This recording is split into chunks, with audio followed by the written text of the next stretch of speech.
महबूबा मुफ्ती उनके वालिद साहब, फारूक अब्दुल्ला उनके वालिद साहब। तो इस देश में तो एक नया फैशन चला है कि आप गद्दार की औलाद हो तो आपके बाप को जेल में रखा गया हो गद्दारी के जुर्म में, लेकिन उनका बेटा मुख्यमंत्री बन जाता है, कोई फर्क नहीं पड़ता, पूरी शान के साथ होता है, किसी को शर्म नहीं आती, कोई हिचकिचाहट नहीं होती। इस देश में बड़ा आरोप लगा, मैं जब अलीगढ़ में पढ़ता था तो बड़े आरोप लगते थे कि भारत की हिंदू सरकारें, भारत का हिंदू व्यवस्था मुसलमान पे यकीन नहीं करता है, और वो यकीन नहीं करता है इसलिए हमें कॉमर्स मिनिस्टर तो बनाता है, राष्ट्रपति तो बनाता है, हमें ये बनाता है, हमें वो बनाता है, लेकिन गृह मंत्री नहीं बनाता। चलिए साहब, आपकी ये ख्वाहिश भी पूरी हुई। 8 दिसंबर 1989 में वीपी सिंह की सरकार में इन्हीं महबूबा मुफ्ती के वालिद साहब देश के पहले मुसलमान गृह मंत्री बने। अब मैं पूरी ताकत के साथ ये कहता हूं कि अगर भारत ने आप पे शक किया, आपको कभी गृह मंत्री नहीं बनाया, तो सही शक किया था। 8 दिसंबर को वो देश के गृह मंत्री बनते हैं 1989 में।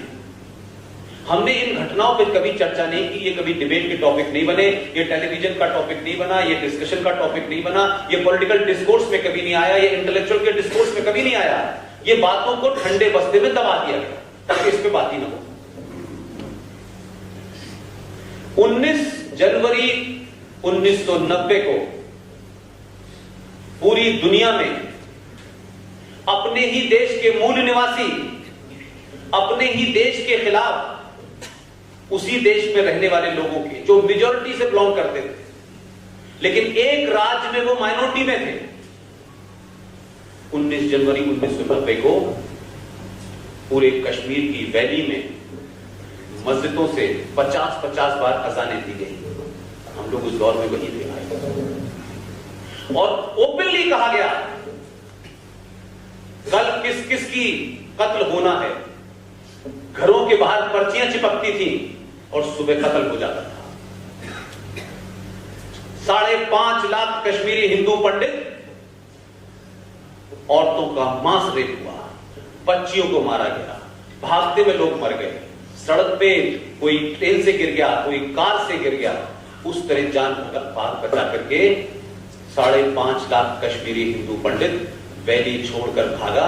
आज भी दिल्ली में जो लोग जाते हैं, आईएनए मार्केट और दिल्ली हाट के बाद छोटी छोटी दुकान चला रहे हैं। जम्मू में ऐसे कैंप में रह रहे हैं जो जिसमें कभी सांप काट लेता है उनको, कभी उनका इस ऊपर का शेड फट जाता है।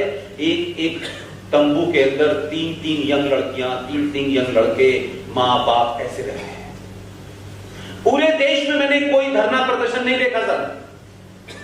पूरे देश में मुसलमानों की आत्मा नहीं जागी, मुसलमानों को नहीं लगा कि हमें इस मामले को कंडेम भी करना चाहिए। जाकर के कश्मीरियों से पूछना चाहिए कि ये तो आपके साथ बरसों से रह रहे थे, ये तो कश्यप ऋषि की औलाद थे जिनके नाम से कश्मीर है। आपने कुरान का, हदीस का हवाला देकर के मारा, और नारा क्या था? हमें कश्मीर चाहिए, कश्मीरी पंडितों के बगैर और कश्मीरी औरतों के साथ।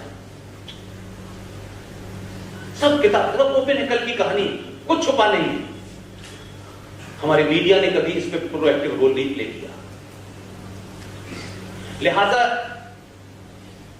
हमने जो भूलें 47 में की, जो 90 में की, वो भूलें आगे न हो। सरकार ये हो वो हो एक अलग विषय है। मैं सरकारों पे कभी भी निर्भर रहने के लिए समाज को नहीं कहता। मैं ये कहता हूं कि इतने मजबूत बनो, इतने ताकतवर बनो कि सरकार वही करे जो आप चाहते हैं। ये बात अलग है कि 2014 में आप लोगों ने गलत बटन दबा दिया था, जिसके कारण जो है इलाज ठीक हो रहा है, और अब इलाज हो रहा है तो तकलीफ हो रही है। आरएसएन सिंह साहब इस बीच में नहीं है मेरे साथ आज। वो कहते हैं कि कश्मीर भारत का मस्तिष्क है, अगर यहां कैंसर है तो पूरा शरीर खराब हो जाएगा। तो कैंसर का इलाज, जितने भी डॉक्टर आए थे वो कहते थे कैंसर है, लेकिन सर का इलाज कम करते थे, पैर का करने लगते थे। तो इस बार यह हुआ कि भाई दिल्ली में आपने डॉक्टर ठीक ठाक भेज दिया, क्योंकि आपके देश में वो इलाज करके गया था 15 साल में, तो आपको लगा ये एक्सपीरियंस आदमी है, इसको सही पता है बीमारी कहां है।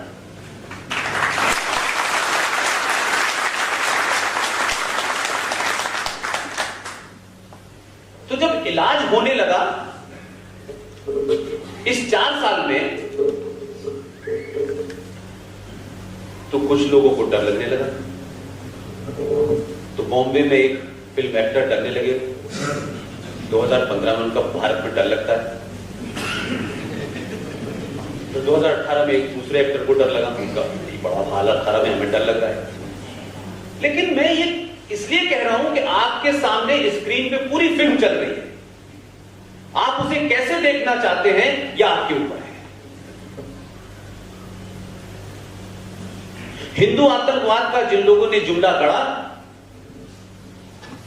ये वही सोच के लोग हैं जिन्होंने वीर सावरकर के बारे में कहा कि वो तो माफी मांग के बाहर आ गए थे।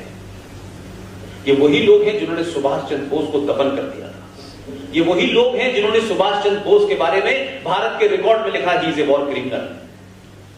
जिसको आपने जिस डॉक्टर को भेजा है उससे हम लोगों की मुलाकात भी हुई, और हम लोगों ने 2.5-3 साल में एक लड़ाई लड़ी कि किस तरीके से सुभाष चंद्र बोस के बारे में जो मिथ क्रिएट किया गया है वो बाहर आया।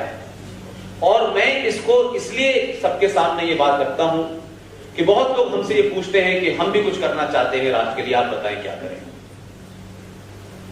आप किसी एक इशू को जो आपको प्रिय हो उसको उठा लीजिए और उसके अंत तक लड़ते रहिए, ये सबसे बड़ी सेवा होगी।